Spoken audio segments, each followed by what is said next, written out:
Hey guys, Belladonna here, back with my amazing collection. So we are back with these items and talking about the history of Russian lacquer miniature artwork. The history of Russian lacquer miniature artwork can be traced back to Russia's ancient past. However, in and of itself is a relatively young art form. It looks timeless, but was only actually really established in the 1920s and 30s as a form of cultural art. There are two main stages to the history of Russian lacquer miniatures. The first stage of this history can be traced all the way back to the 13th century, when the villages of Kholui, Palekh, and Mstiora were founded as icon painting centers by monks who had fled the Suzdal area ahead of a Tartar-Mongol invasion.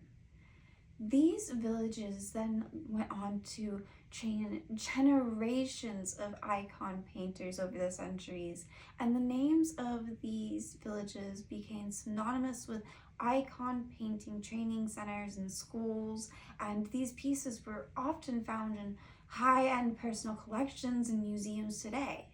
So when these villages were founded, this icon creation and the production of these things, it created a lot of trade and commerce around these centers. And so while they are still and were then tiny villages, they would have these large fairs and markets several times a year in order to promote trade and sale of these items.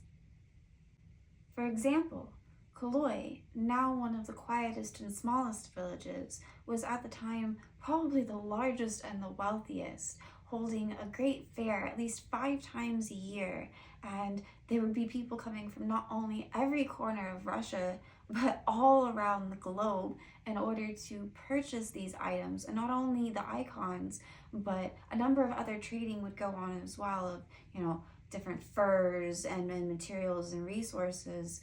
And so it really helped these villages flourish. Everything and anything that could be sold was sold at these fairs, but the icons were really the thing that made this all possible. And so while there was, the other resources and furs and fish and even other art forms such as lubok prints, which was kind of like a early Russian graphic novel style of printing, the icons were the big thing. However, the trade in icons fell sharply into decline at the end of the 19th century, partly due to the easy availability of cheap printed mass productions, but also partly due to a change in Russian government. This was definitely the bigger reason, as after 1917, due to the new Russian government, icon painting was strictly prohibited and most of the icon painters were out of a job. This leads us to the second stage in Russian lacquer miniature history. Make sure you stay tuned to find out all the rest of my fun facts. Thanks for watching!